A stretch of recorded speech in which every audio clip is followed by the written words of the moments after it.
రాజమండ్రి ఎయిర్పోర్టుకు మహర్దశ రానుంది. విమానాశ్రయ అభివృద్ధికి ప్రణాళిక సిద్ధమైంది.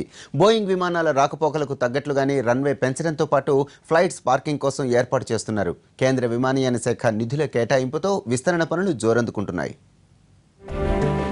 రాష్ట్ర విభజన తర్వాత ఏపీలో రాజమహేంద్రవరం విమానాశ్రయం కీలకంగా మారింది. ఉభయ గోదావరి జిల్లాలకు ముఖ్య వాణిజ్య కేంద్రంగా ఉన్న రాజమండ్రి మధురపూడి ఎయిర్పోర్ట్ నుంచే రాజకీయ నాయకులు, ప్రముఖులు, వ్యాపారవేత్తలు రాకపోకలు సాగిస్తుంటారు. ప్రధాన నగరాలైన విజయవాడ, విశాఖల మధ్య ఉండటంతో రాజమండ్రి ఎయిర్పోర్టు ప్రాధాన్యం రోజురోజుకు పెరుగుతోంది. ప్రస్తుతం ఇక్కడి నుంచి హైదరాబాద్కు 3 విమాన సర్వీసులు నడుస్తున్నాయి.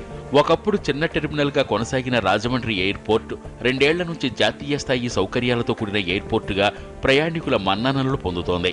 ఎయిర్పోర్ట్ అథారిటీ ఆఫ్ ఇండియా ఆధ్వర్యంలో చేపడుతున్న అభివృద్ధి పనులు ఒక్కొక్కటిగా పూర్తవుతున్నాయి.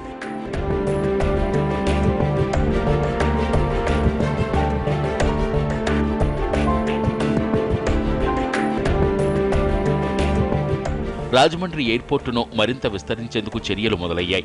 రైతులకు పరిహారం చెల్లింపు విషయంలో వివాదంతో ఎన్నాళ్లు పనులు ముందుకు సాగలేదు.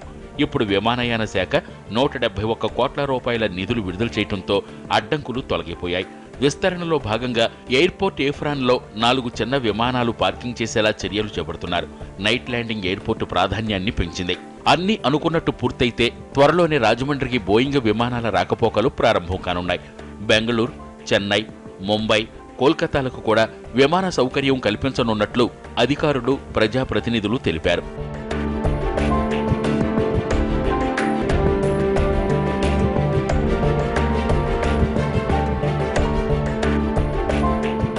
ప్రస్తుతం 366 ఎకరాల్లో ఉన్న రాజమహేంద్రవరం ఎయిర్పోర్టును మరింతగా విస్తరించాలని ఎప్పటినుంచో ప్రయత్నాలు జరుగుతున్నాయి. తాజాగా భూసేకరణ ద్వారా 856 ఎకరాలు సేకరించనున్నారు.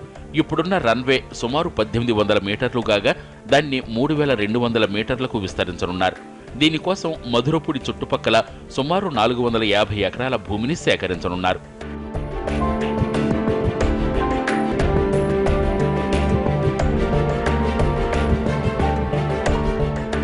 అయితే భూసేకరణ విషయంలో రైతులకు ఎంతవరకు న్యాయం జరుగుతుందనేది ప్రశ్నగా మారింది.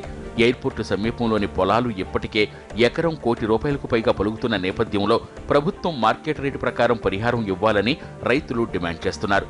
గత ఏడాది అమల్లోకి వచ్చిన కొత్త భూసేకరణ చట్టం తదితర అంశాలను పరిగణలోకి తీసుకుని భూములతో పాటు చెట్లకు కూడా రేట్లు నిర్ణయించాలని కోరుతున్నారు. దీంతో పాటు ఎయిర్పోర్ట్స్ అథారిటీలో అర్హులైన స్థానిక యువతకు ఉద్యోగాలు వంటివి డిమాండ్లు కూడా వస్తున్నాయి.